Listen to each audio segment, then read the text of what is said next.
Aras – vyriškas, stipraus skonio, natūralus mineralinis vanduo.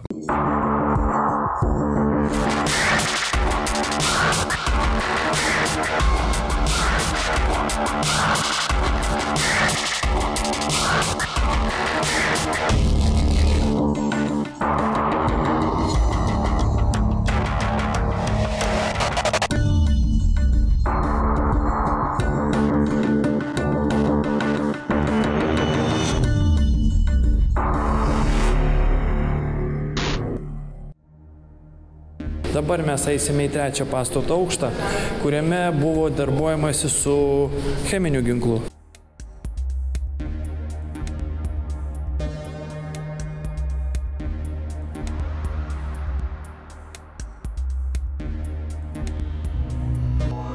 Sveiki, aš esu Šarūnas Jasiukevičius, jūs žiūrit laidą Praeities žvalgas. Šiandien aš esu Kaune, esu įdomioje vietoje, štai čia ant durų užrašyta atominis bunkeris. Eisiu į vidų ir pasižiūrėsiu. Iš tiesų tai yra viena iš buvusių tarybinio laikmečio slėptuvių, kuri šiuo metu yra paversta į muziejų. Tai būtent mane domina ir pats muziejus, dar labiau domina šio muziejaus įkūrėjas Julius Urbaitis. Tai praeinu dabar pro visus privalomus slėptuvės atributus, aišku, čia yra daugiau ir papildomų. Štai high five pasitinka vienas iš tarybinių kareivių, jau įprastos slėptuvės hermetinės durys, antros durys ir štai čia ateinu į muziejų. Labą dieną, Juliau. Sveiki, malonu matyti. Julius yra šio muziejaus savininkas, valdytojas. Įkūrėjas. Įkūrėjas. Ir ekskursijų vadovas kai kuriais atvejais. Ypatingais atvejais, jūsų atveju noriu plačiau šiek tiek nušviesti apie muziejaus istoriją ir čia ką gali žmonės pamatyti. Juliau, pradžioj prieš pradedant apie muziejų, apie save. Bent jau aš jūs žinau kaip renginių organizatorių, Biker Show Millennium turbūt geriausiai žinomas prekės ženklas. Ja, tai čia istoriniai etapai, kur mane lydi taip žingsnis po žingsnio. Kiekvienas veiksmas, kiekvienas dalyvavimas palieka pėdsaką istorijoje. Tai manau, kad užauginau ne vieną kartą motociklistų, dabar visos jėgos atiduotos čia, dabar mano naujas susižavėjimas, naujas hobis. Kaip susirgo šitą ligą? Nuo ko prasidėjo? Nuo ko prasidėjo, tai kad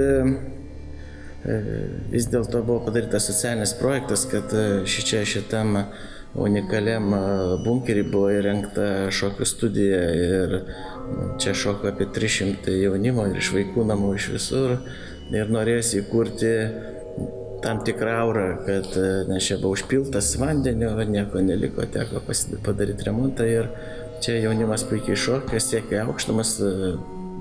Daugkartiniai nugalėtojai įvairiose šalyse buvo. Aš atsimenu, toks buvo prekės ženklas, šokių bunkeris, taip ir buvo. Jo, šokių bunkeris ir buvo ir visi stebėjosi tai, kad nėra niekur, kad pasaulyje, kad būtų šokių bunkeris. Paskui atsirado tam tikrą etapą, kad jaunimui ir vaikam parodyti vis dėlto tam tikrą aurą. Tėvai žavėdavosi. Antras dalykas čia būdavo puiku, kad žiemą šilta, o vasarą vėsų, nes taip ir buvo sukurta visų bunkerių struktūra, kad nei sušalti, nei sušilti. Tai po to, kai buvo įkurta ta visa studija, ta sukurta tam tikra aura, atsirado vieni kiti eksponatai, kuriuos čia atvežiau vien tik dėl to, kad palaikyti tą dvasią. Paskiau ta eksponatos kiekis didėjo ir gausi taip, kad įsiplėtėme iki didelių kvadratūrų ir šiai dienai turim virš 2000 eksponatų, todėl reikia erdvės ir šokius iškėlėme į kitą vietą. Tai dabar liko čia grinai karo paveldo muziejus, kuris tampa jau ne tik karo paveldo muziejumi, tai buvo civilinė sauga, dabar tai yra KGB atominis bunkeris. O šiai dienai turim ko pasididžiuoti, kad turime didžiausią Europoje dujokaukų kolekciją ir turime didžiausią pasaulyje KGB technikos kolekciją. Tai to garsinam Lietuvą, Kauną ir aš kažkada juokais esu pasakęs savo kolekcionieriam, kad apie šitą bunkerį, šitą rusiuką sužinos visas pasaulis. Ir jeigu pažiūrėsite TripAdvisorį ir ką nors, kad yra aukščiausi vertinimai ir nežinau, būtų man sunku jau išvardyti, iš kurio šalies šiandien nėra buvę pas mus svečiai. Dar, sužadint truputėlį smalsumą žiūrovų. Šitą kolekciją vertę turi beprotišką. Ar esat skaičiavę, kiek čia yra investuota pinigų?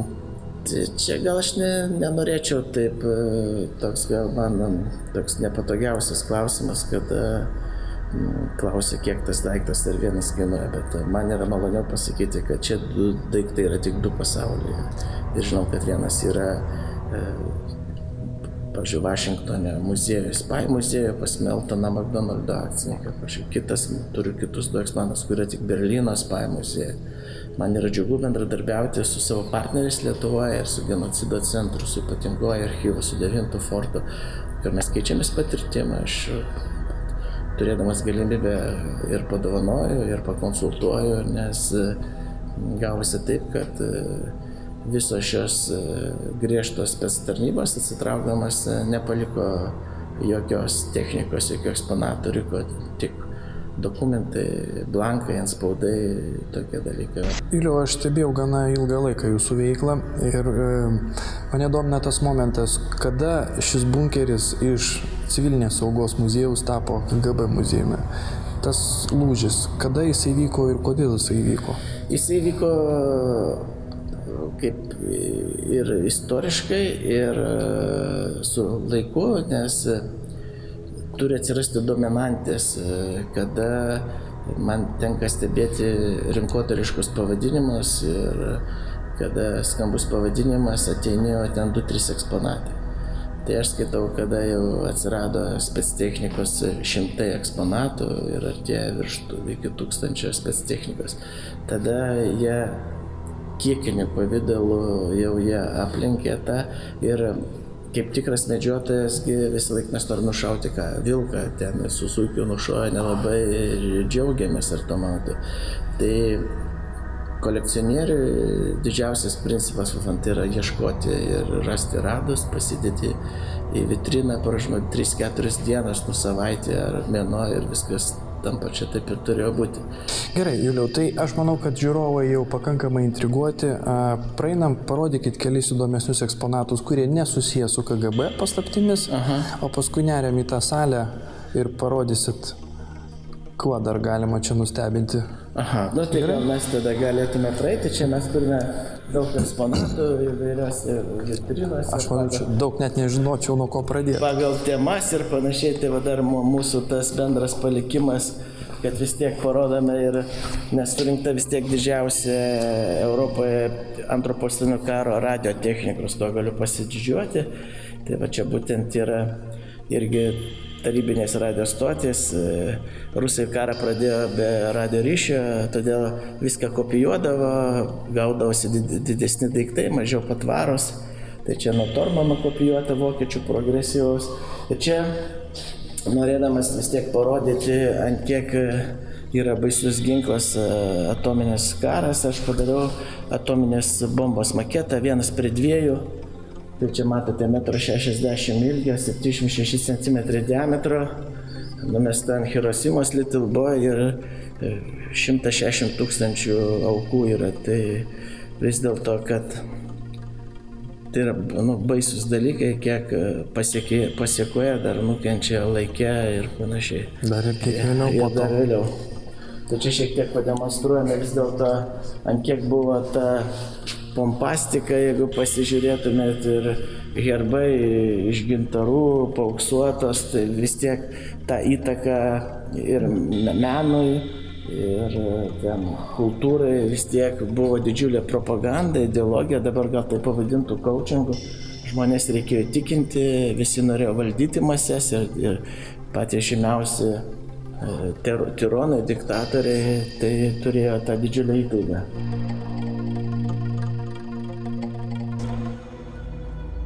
Ir į seifą įdėjome virš 40 000 rublių. Tais laikais galima buvo nupirkti gal 5 žiguliukus.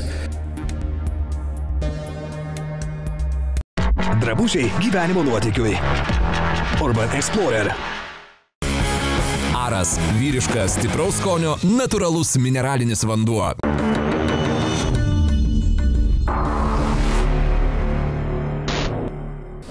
Čia tik trumpai turim tokią mūsų kaip... Čia kur vaikam negalima eiti. Nu, jie su smalsumu eina, tai yra tikrai įdomus eksponatai tam, kad parodyti, kaip atrodo tam tikro žmogaus kūno dalis pažeistos bakteriologinio arba atominio ginklo. Tai čia daug emocijų, daug nuotraukų nori. Tai autentiški 50 metų maketai, kai dar nebūdavo ten kažką plastiko, silikonų, specialių medžiagų, kurie puikiai įsilaikė. Ir čia gavom, kaip nekeista, iš kunigų kurijos ir slėptuvėje buvo pačių grubiausių dalykų, kurie net po bažnyčią įrengtos, nes buvo sutartis, kad nebombarduoti nei ligoninių, nei bažnyčių, tai jeigu dar po bažnyčią pakiši, tai jau dvigubas saugimas. Turbūt buvo numatyta kažkuriam lyderiam tenai po bažnyčią pasislėpti. Tik manau, kad ne kunigam, o partiniam kažkokiam tai lyderiam. Tai čia vis dėlto norėčiau parodyti vis dėlto, nuo ko prasidėjo, tai mano bunkerio visas logotipas, visa autentiška KGB agentų fototechnika, kaip ir kur jie būdavo įmontuota. Apačioje čia, kuo jie prisidengdavo, ir milicija, ir poilsiautojais, ir dailininkais, ir statybininkais, ir pieno supirkėjais, ir šeima, ir su vaikais. Ir čia turiu parašęs tokį šūkį apačioje, dažnai visiems liepiu paskaityti, nes kaip pavyzdys rodo ir paskutinės informacijos, kad duomenų vogimas ir mūsų liežuvis socialiniuose tinkluose daugam pakiša koją. Kaip pavyko gauti tokią informaciją? Čia iš tikrųjų jinai kažkada buvo labai slaptinta ir kiek aš žinau, kad dauguma net ir tarybinių objektų karinių dar ir dabar yra neišslaptinti. Taip, tai šita technika ir šitas visos medžiagos buvo saugomos KGB komitetuose ir jinai buvo reikalinga kaip metodinė medžiaga, nes slaptos technikos specialistus ruošė viena įstaiga visoje Sovietų Sąjungoje. Tai tie technikai, kurie darydavo tos muliažus, kamufliažus, kur užslėptos technika, buvo didžiausia paklausa. Nes tai didžiausia atsakomybė, tai kad paruošti, tinkamą įdėti ir numatyti legendą, kaip patekti ir kad tas operatyvinis darbuotojas ar užverbuotas kažkoks tai agentas, kad teisingai pasinaudotų, kad jam būtų patogu, kad neįsiduotų, kad surinktų informaciją. Tai atėjo kiekvienas žmogus į darbą, tas, kuris buvo susijęs tik su spec technika, tai ne visiems darbuotojams rodydavo. Jis praeidavo kaip abėcėlė tėvė mūsų, kad čia turi, tą mes turime, taip naudojame ir tą galim gauti tokią vienokią ar kitokią informaciją. Tai kur, kaip pavyko rasti tą informaciją? Tai čia man pavyko mūsų moksliniais mainais gauti iš vieno muziejaus. Čia mes turime tardytojo darbo vietą. Čia šiek tiek noriu parodyti, ant kiek buvo ir menas įtrauktas. Pavyzdžiui, pats žiauriausias Lietuvos saugumo vadas, Kazimieras Liaudis, nutapytas žymiausio portretisto Karatajaus. Tai vis dėlto žmonės galėjo mylėti, nemėgti, nenorėti, bet buvo tokia struktūra, kur pasipriešinti jie negalėjo ir vykdė vienai per kitai pavadimas. Žinoma, šiuo atveju keistas yra sutapimas, kad tais pačiais metais, kai nupiešė šitą tapetą, sakau, portretą, galima ir tapetų vadinti, nes tai istorija, bet dailininkas gavo nacionalinę liaudies premiją. Bet iš esmės, tokie muziejai, tokie pavyzdžiai yra labai naudingi, kalbant ir apie dabartinę situaciją. Mes ir dabar turime atvejų, kai sako, nemaišykit politikos su menu, bet iš tikrųjų politika su menu yra labai tiesiogiai susieta. Ir pavyzdys toksai, kad mes turime ir gintarinį Lietuvos herbą, ir Leniną išaustą kilime, ir portretus, ir tai, kad menas yra labai tiesioginė propagandos priemonė. Visais laikais ir geltonoji spauda, ir strategai būdavo, kur ir dabar ir verslė, kad parašyti gerą verslo šūkį ar straipsnio pavadinimą reikia pasukti galvą dieną, 2-3, nes nuo jo lydėdavo sėkmė. Todėl viskas turėjo vardinius, buvo viskas sukelta, sudidinta, kad ir paviešinta, kad tik aš turiu, tu negali, tam buvo pareigybės, laipsniai, ordinai, garbės lentos ir panašiai, bet iš to blogio kartais ir pasimokina versle gėrio kažkokio, tai vat, man teko kalbėti su vienu populiariu amerikietišku tinklu, kuris gamina tą vadinamą greitą maistą, kad šiai dienai motyvacija didžiausia tai, kad mėnesio vadybininkas, tas, kuris daugiausia pardavė, būna iškabintas visų matomoje vietoje ir jie to labai didžiuojasi.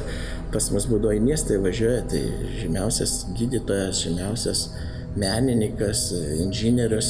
Garbės lentos būdavo. Garbės lentos vadinamos. Tai dabar tie metodai kažkiek metų kartojasi. Čia šiek tiek galiu parodyti kino projektus. Ir koncepcinis atvežtas iš Brežnevo vilos, iš Palangos. Brežnevo, žinoma, ten taip ir neatvažiavo, bet tai tik noriu parodyti, kad 2 projektoriai stovėdavo, aukšta įtampa, žmogus su specialiais guminiais batais turėdavo aptarnauti ir kada viena juosta baigėsi, automatiškai pasikurdavo kitas projektorius, nes užtaisyti juostą užtrukdavo apie 5 minutės. Tai kad nebūtų tamsa ir panašiai, jeigu Brežnevas žiūri kažkokį dokumentinį filmą ir staiga 5 minutės reikėtų tamsoje sėdėti, manau, kad nemažai kas nukentėtų ir atsisveikintų. Būtų kaip minimum 10 sušaudytų. Ir tam vietą noriu parodyti, tas VD9 radio imtuvas, irgi, kaip sakiau, viskas kopijuojama, bet irgi nuo amerikiečių kompanijos nukopijuotas, bet prieškarinis 9 lempų progresyviausias radio imtuvas ir dizainas nukopijuotas, viskas, todėl viskas buvo kopijuojama. O, seifas, su tikrais pinigais. Jo, tai turime seifą irgi iš saugumo rūmų 550 kg, apie 120 metų, žinoma, baltai nudažytas, teko jį perdažyti ir į seifą įdėjome virš 40 000 rublių, tais laikais galima buvo nupirkti gal 5 žiguliukus. Dabar tai tik yra 600 eurų, tai ant kiek viskas pasikeitė. Bet seifas jisai ne rusų gamybos? Ne, jisai vokiečių gamybos, todėl ir kartais ir baldus ir viską arba nacionalizuodavo, ir atimdavo. Ir jau, jeigu viršininko ant Stalino lempa, pavyzdžiui, įspūdingai yra ten visos pakabos, visos MGB, KGB, bet noriu parodyti Latvių RR gamyklos, RR Skopopovo. Techninis toks šedevras to laikmečio buvo padarytas vežti į parodą ir įteikti Stalinui, turbūt jo ir neįteikė, jis vienintelis eksponatas ir Latvijos nacionalinė muziejai ir pati gamykla neturi tokio eksponato, kalbina, kad mainais ar įsigyti, tai noriu pasidžiuoti, kad ir mes turim latviško paveldo, ko pati šalis neturi gamykla, kuri gamina unikalius dalykus, viskas veikia, groja, skamba ir pats didžiausias dinamikas tuo metu garsiakalbis vadinamas, kur ir po šiai dienai muzikos gerbėjai, kurie kuria lempinius stiprintuvus ir handinę aparatūrą naudoja būtent šitus popierinius dinamikus, kad išgauti geresnę kokybę. Rimtai čia.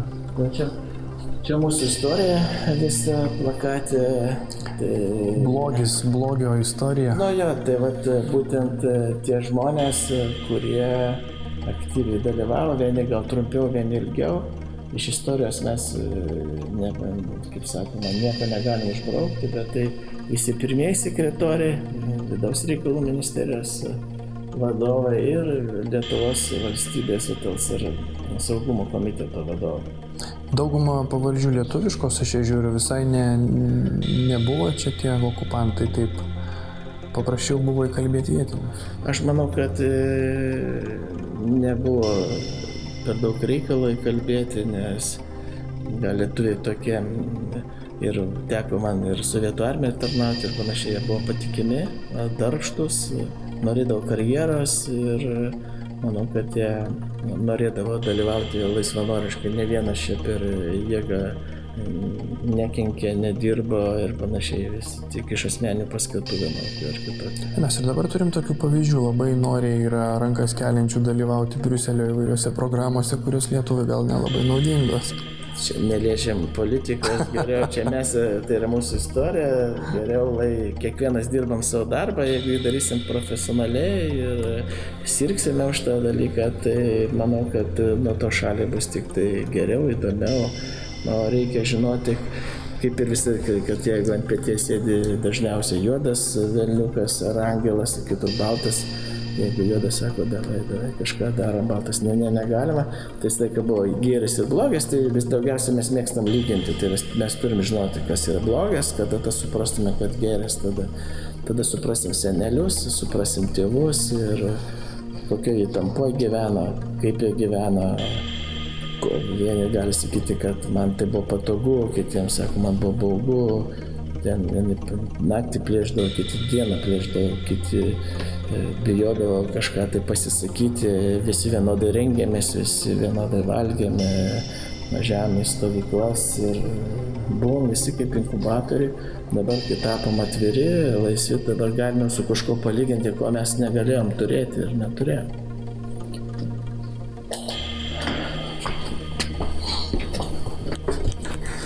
Čia šiek tiek turime kitą siaubą truputėlį kambariuką. Stomatologinis kabinetas.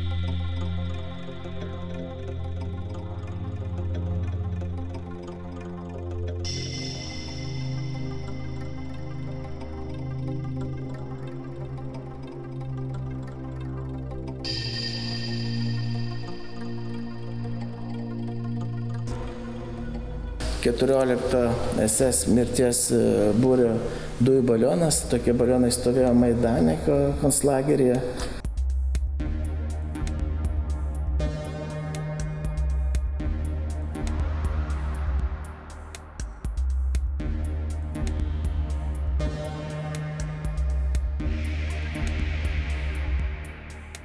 Laidos vedėjo apranga iš parduotuvės Urban Explorer.